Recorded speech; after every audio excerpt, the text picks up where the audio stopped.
মানে উনি আমার দেখতে পেয়ে খুব গম্ভীর হয়ে গেলেন। দেখা হলো, কি বলো না, সুন্দর একটা গাড়িতে খুব সুন্দর করে যাচ্ছিলেন।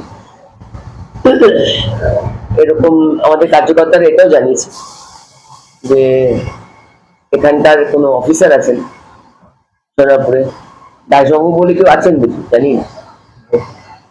হ্যাঁ, আমি শুনেছিলাম উনি একটুখানি বেশি পছন্দ করেন আর কি আমাদের এমএলএ মহাশয়কে আর কি।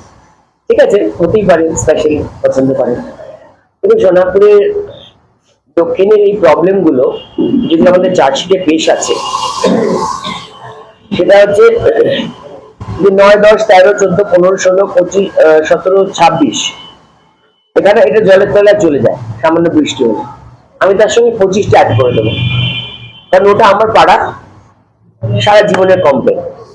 এবং জলের তলে যখন ডুবে যায় সামান্য বৃষ্টি হলে, আর গরমকালে তো জল পাওয়া যায় না, গরমকালে জল নেই, হাহাকার চলে।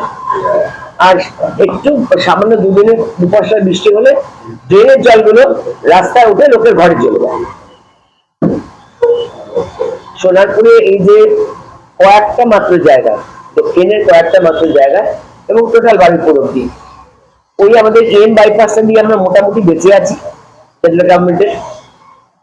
বাকি 2-1টা জায়গায় প্রধানমন্ত্রী গ্রাম সড়ক যোজনায় রাস্তাঘাট হয়েছে।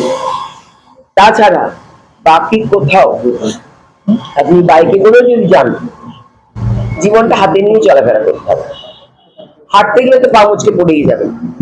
জল সোনারপুরে একটা বহু বছরের সমস্যা, এবং এখন মানে এত বছর পরেও যখন প্রধানমন্ত্রীর নল সে জল প্রক্রিয়া শুরু হলো এবং যখন সবার ঘরে ঘরে কর্পোরেশনের জল ফ্রিতে যাওয়ার কথা,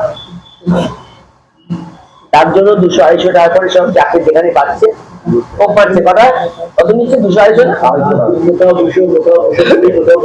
হ্যাঁ হ্যাঁ, যাকে যেরকম খুব মারা যায় তাকে রসিদ নেই। আর আমি আমার বাড়ি তো দিল না, মানে আমার পাড়া খোসালপুর মসজিদের পাশে ওই রাস্তাটা হয়ে গেছে, কিন্তু কিছু লোককে দেখলাম যারা প্রাইভেটলি জলের লাইন নেওয়ার চেষ্টা করছেন, কোথা থেকে নিচ্ছেন জানি না। আর আমার বাড়িটা আমি কর্পোরেশনের কাগজ অরিজিনাল রেখে জমা দিয়ে দিচ্ছি।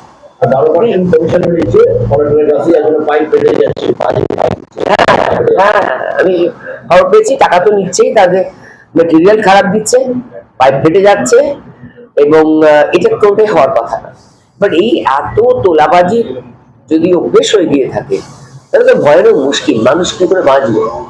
আমাদের যে এই যে এই মোড়টা, থানার মোড় থেকে বেরিয়ে যে ব্রিজটা আমরা নিচ্ছি, ব্রিজের পরে যেখানে আমরা এসের দিকে যাচ্ছি, তোমার বলছি ঘাসিয়ারা দিকে যাচ্ছে, কালিকাপুরের দিকে যাচ্ছে, ওখানে রাস্তাটা যেটা আছে সেটা কিন্তু অ্যাকচুয়ালি অনেকটা বড় চড়া রাস্তা।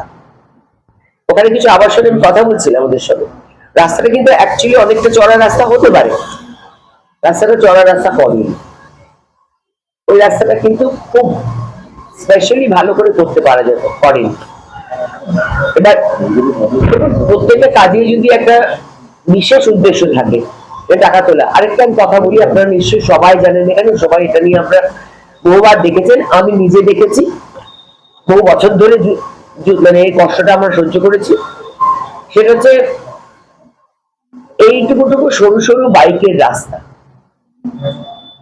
একটা টোটো পাশ দিয়ে তার পাশের দিয়ে টোটো আরেকটা যেতে পারবে না, ঠিক বলছি দাদা? হ্যাঁ, মানে হেঁটে যাওয়া ছাড়া দুটো টোটো পাশাপাশি যেতে পারবে না, এমন সরু রাস্তা। তো এইরকম করে জায়গা থাকা সত্ত্বেও 15 বছর যারা সরকারে, আমি এমন এমএলএদের কথা বলছি না যে এমএলএরা একা হয়ে আছেন, তাদের সরকারটা তাদের কথা শুনছে না, তা তো নয়। এই এমএলএরই সরকার পশ্চিমবঙ্গে চলছে, সেটাও 15 বছর। তাহলে তারা কি ঘুরছিলেন না কি করছিলেন তারা বলবেন, আমি তো বলতে পারবো না। তাহলে একটা হতে পারে যে আমাদের এই সোনারপুরের প্রতি আমাদের যে পশ্চিমবঙ্গ সরকারের যারা মেন নেতা নেত্রী আছেন, তারা সোনারপুর দক্ষিণটাকে পছন্দ করে। এটা একমাত্র যা আমি মানে মানে সলিউশন, মানে কনক্লুশন বার করতে পারছি। তারা পছন্দ করেন না, তারা নিশ্চয়ই লাভলি মুচোকে মানে সরি প্রার্থীকেও পছন্দ করেন। যদি পছন্দ করতেন তার কথায় রাস্তাগুলো বানাতেন। এখন যেখানে সেখানে ডাই করে কটা পাথর ইট বালি টালি দাদা ফেলে রেখেছে। আর যেখান দিয়ে আমার যাওয়ার কথা প্রোগ্রাম শিডিউল দিয়ে লাভ কি আছে? কর্মসূচি দিলে সেখানে পরে সেখানে দেখি একটা তখনই ট্রাকদার করে রেখে দিয়েছে, পাথর ফেলে রাখছে। তারপরে কি করছে, একটা ওই কালকেও আগের দিনে দেখলাম এতখানি একটা গাড়ি ফেলে যাবার রাস্তা এইটুকু ছেড়েছে। আমার বলছে আপনি চলে যান ফিরে যাবেন, গাড়িটা ধাক্কা খেয়ে গেলে ওরা ভালো লাগবে বোধ। কি আশ্চর্য, লোহার কিছু মালপত্র তোলার জন্য রাস্তা দাঁড়িয়ে আছে। মানে আমি বুঝতে পারি না এরা তৃণমূল সরকার রাজনীতি করার জন্য মানে কি ধরনের রাজনীতি করেছেন এতগুলো বছর ধরে। এবং মাননীয় অমিত শাহজি যখন সারা পশ্চিমবঙ্গ সম্বন্ধে বলেছেন এবং আমাদের মাননীয় জেলা সভাপতি মনোরঞ্জন বাবু যখন আপনাদের পুরো মানে পশ্চিমবঙ্গ সম্বন্ধে বললেন এবং বিশেষত যাদবপুর জেলা যেটা উনি মেন দায়িত্বে আছেন সেটা যেমন উনি পুঙ্খানুপুঙ্খ জানেন। এই জেলার দায়িত্ব পালন করেন বহুদিন হয়ে গেছে এবং সেজন্য প্রত্যেকটা অ্যাসেম্বলিতে ওনাকে ঘুরতে হয়, উনি জানেন ভালো করে। আমার প্রশ্ন হচ্ছে, যখন সরকারে 15 বছর ধরে থাকার পরেও সোনারপুর দক্ষিণ এই পশ্চিমবঙ্গ মমতা বন্দ্যোপাধ্যায় সরকার টিএমসি সরকারের দ্বারা এতটাই উপেক্ষিত, তাহলে আমরা এই মানুষদের কাছে এইটুকুই আবেদন করতে পারি যে এর পেছনে মানে এর পা চেটে তার পা চেটে আমরা কেন, আমরা তো এমএলএ এমপিদের বাছি, সাধারণ মানুষ তো ভোট দিয়ে তাদের বেছে আনে যাতে সাধারণ মানুষের সমস্যাগুলো শুনবে, জানবে, তার সলিউশন করবে। তার তো কোনো দিকেই কোনো কিছু মানে কোনো রকম আমি কোনো লক্ষণ দেখতে পাইনি।